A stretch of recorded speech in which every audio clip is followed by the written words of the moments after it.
With the dogs, he was missing pretty good. He was missing them. Mm.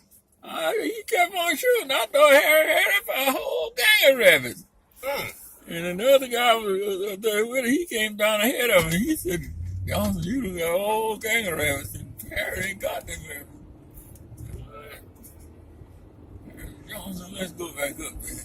He went back up there walking. Harry wasn't letting nothing get away. Right. Harry could shoot. He could shoot. And you talking about somebody who was shotgun, that's George. Oh, George can shoot shotgun. Shoot all over anybody I know. George can shoot. You talked to him, But baby? Harry, I talked to him yesterday. Oh, is that right? What he say? He ain't doing the best. He said he give up hunting. What? Well, that's no good. I guess, there's something ailing him? Yeah, I guess so.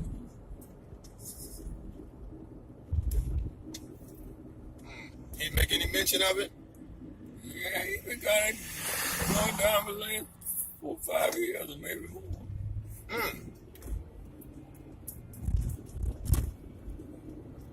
Down there, they hunt them bears with them 4x4s. All right. And he got so he can't do that? Yeah, he didn't do that.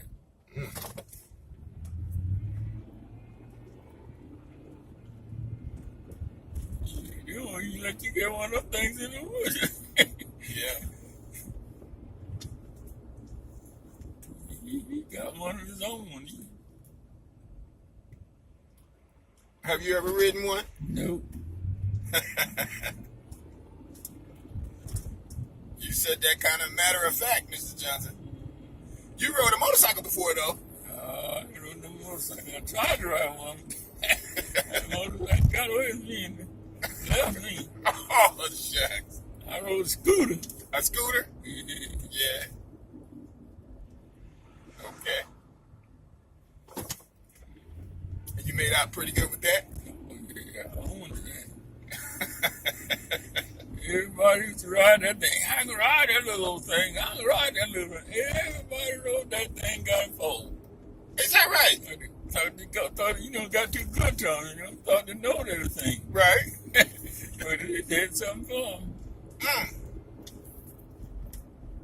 Yeah, no, that thing will do the dump series so fast with you. If it ever can kind of get away from you, you can look for it to do the dump series.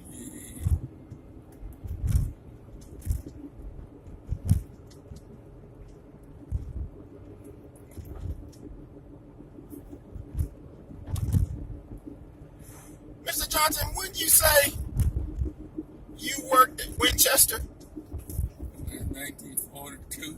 1942, you worked for Winchester. And what was your job description?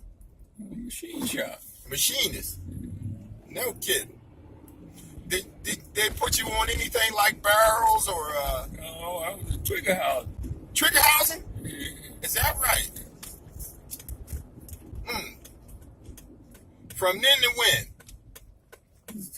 1943 when they called me in the Navy.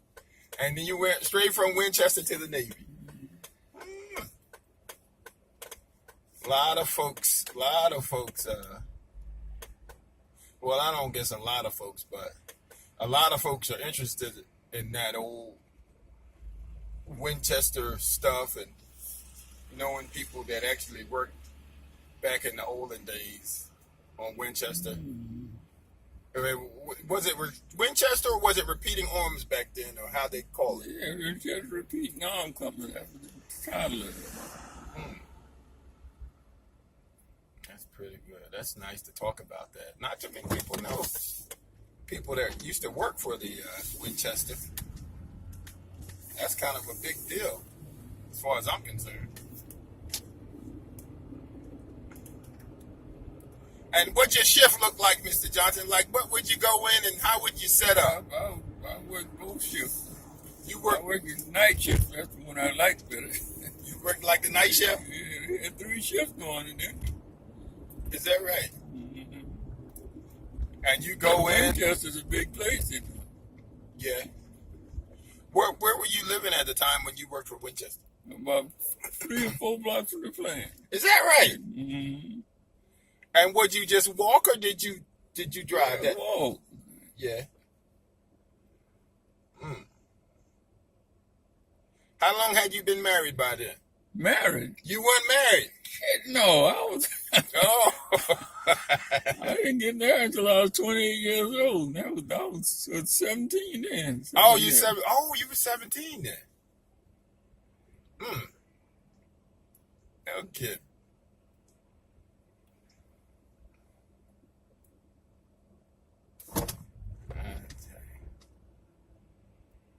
So you go in and you sign. What you sign one of those? Put your card in. Let them know you were signed in. Yeah, Clock in. 8 days work, you clock back out. 8 days, 8 hours, huh? Yeah. Did they have what did they? Do you remember what their hourly pay was? Huh? What was the hourly rate? We was making something like $75 a week. $75 a week. Up to 75. You making good when you got up to 75. But they didn't start you out at 75 a week. No. What do you think? This $50 a week. No kidding.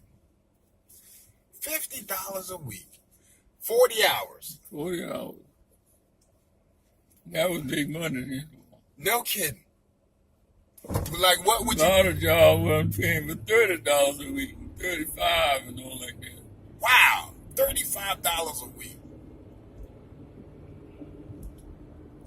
And could you still? The job right here at the back wasn't paying for $35 a week in them days. What you say at Bud's? Yeah. That was another. But it was going during the war too. Okay. What did you do at Bud's during the war? I didn't work the bus to do it. I didn't work the bus at 52. Okay.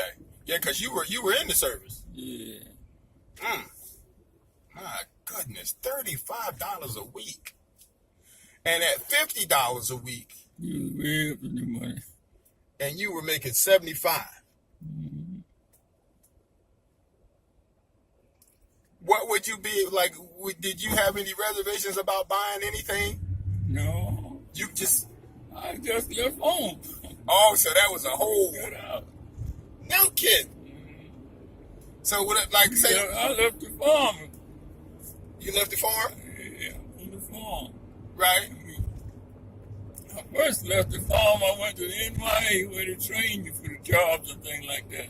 Right. And then I went to Chester first, Chester, South Carolina first. Then they sent me to the Orangeburg State. Orangeburg State. And after that, they sent me to New Haven, Connecticut. Yeah. How many people did they send from Orangeburg? Like just the top? They sent about 5 of us to a camp up there in Greenwich, Connecticut. Right. But 2 of us went to Winchester. Is that right? And that was sort of a big deal. That's pretty good. But the hour rate was 55 cents an hour. 55 cents an hour. That, Well, if you you went, didn't make piecework, you didn't make so you paid. if you didn't make piecework, you'd only make 55 cents an hour. That's all. Wow. Wow. Now, did you start thinking about buying a car or anything back then, or? No, he doesn't drive no car, nothing like that. Is that right? Farm boy, and you didn't know how to drive? No. No kidding. What would you farm with then? You had mules, I guess. Yeah. You had mules.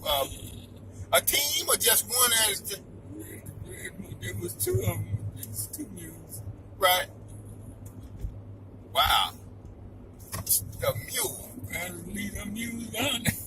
You left them alone, huh? Man, have to keep his mules. Yeah. Now, I hear people say you could talk to those mules like a person. Tell them how to yee. And, Yeah, they was trained. just to plow. Yeah. You talk G and Haw. G and Haw. That's right or left. G was G was right and Haw was left. Oh, And he would go that way. He say, "Oh," he lean that way. If you holler at him right hard, you make it short. Yeah. is When that he said "gee" like that, he would just easy? a little bit. Just veer off a little bit. No kidding. And you Them were, mules had plenty of sense. Though. yeah, plenty of sense. Them mules got more sense than a horse. Yeah, I hear that. I hear a mule has more sense than a horse. People call them dummies. Right? But that's not true. No, nothing dumb about a mule. I heard he'll protect you too against a mountain lion. I don't know about that.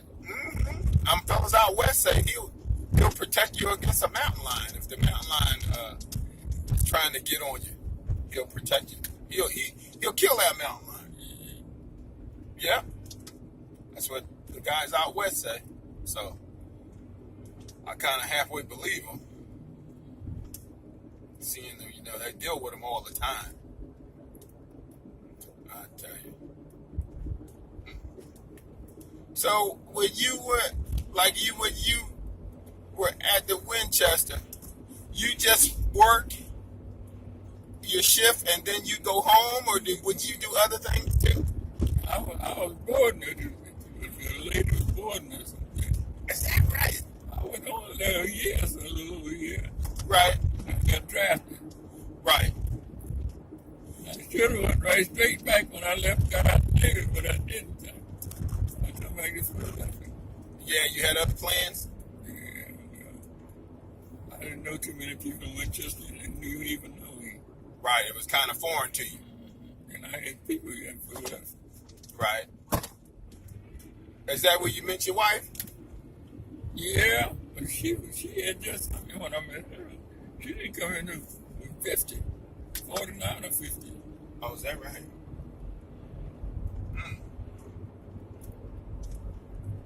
That's something. I know she could make that whole head cheese, Mr. Johnson. Ooh, man. She could do pretty good cooking too. She didn't make too many cakes, but she could cook anything else. Right? Except for coons. She didn't want to be in the house when coons cooking. No kidding, Mr. Johnson. She didn't want nothing to do with a coon. That's funny. She don't want me nobody cooking me now. How'd you make out with that then? Oh, there's another lady used to cook them coons. Oh, I mean, she could get down with them too. Well, I know that one lady you had. That's the one I'm talking about. She died too. Yeah. Yeah, she would cook us a coon. You'd call me, tell me to come get some, or you bring them by the house. You can just get it around your pocket and eat it. Yeah, Eat it right off the bone. right off the bone. That was some good meat. People would be surprised how good that coon really is, getting past it being a coon. It's a delicacy. And you don't think you need to fix it up nothing fancy. And you don't think you need to prepare it nothing fancy on a plate and do all this other stuff. I don't know about You just bite it, yeah, well, you fix it like you want it, but she fixed it where you can eat it any kind of way. Well, I guess I'm going the right way. And that's something.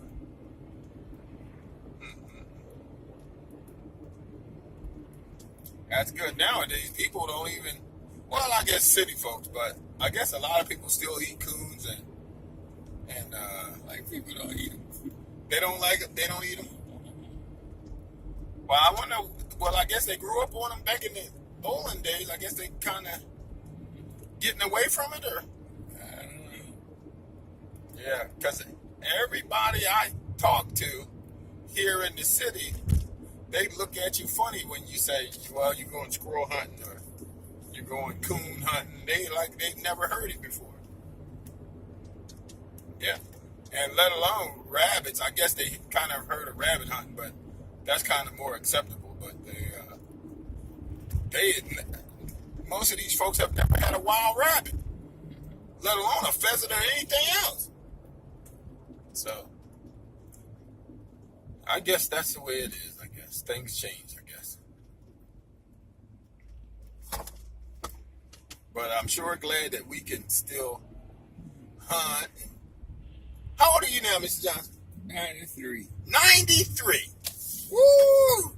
Still hunting? How you feel? I feel all right. I can't go like I was, though. No? I'm going down every year. I ain't get low. Yeah. I see you got a chair with you today for shooting squirrels. Yeah. I remember just 10 years ago, when you were 83, you still hunting, kicking them bushes. I guess you'll be doing the same thing, huh? When we get a chance to go hunting and beat those bushes. That's a hard day's hunt, but I never saw you take off. That's good. We'll get out there. Hopefully we'll see some squirrels today. Wet. Truck hauling water. Yes, sir. That's the truck. Yep, that's the water truck. He's hauling to keep the dust down with those trucks coming out of the quarry. Yeah.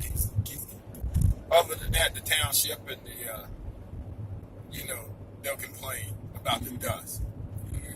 But he's been doing it a long time. I know that fella. He's a pretty good guy. Keeping the water down. That's why I haul out of that quarry sometimes. Mm-hmm. You know this area. Oh, yeah, sure. Yeah.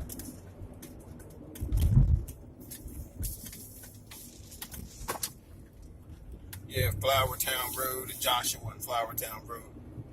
Plenty deer around here, Mr. Johnson. Just about every morning you can see 7 or 8 or 10 of them peeping out of the bushes every morning. That old ute, they're moving that dirt around. They're going to start filling that quarry in here pretty soon. It's about done.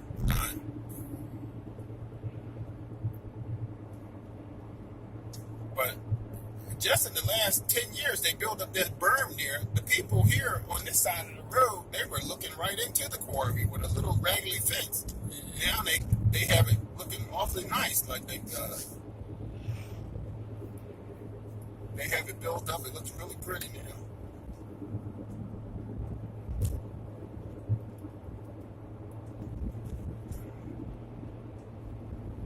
Yeah. Well, I guess that's it until we get to the woods.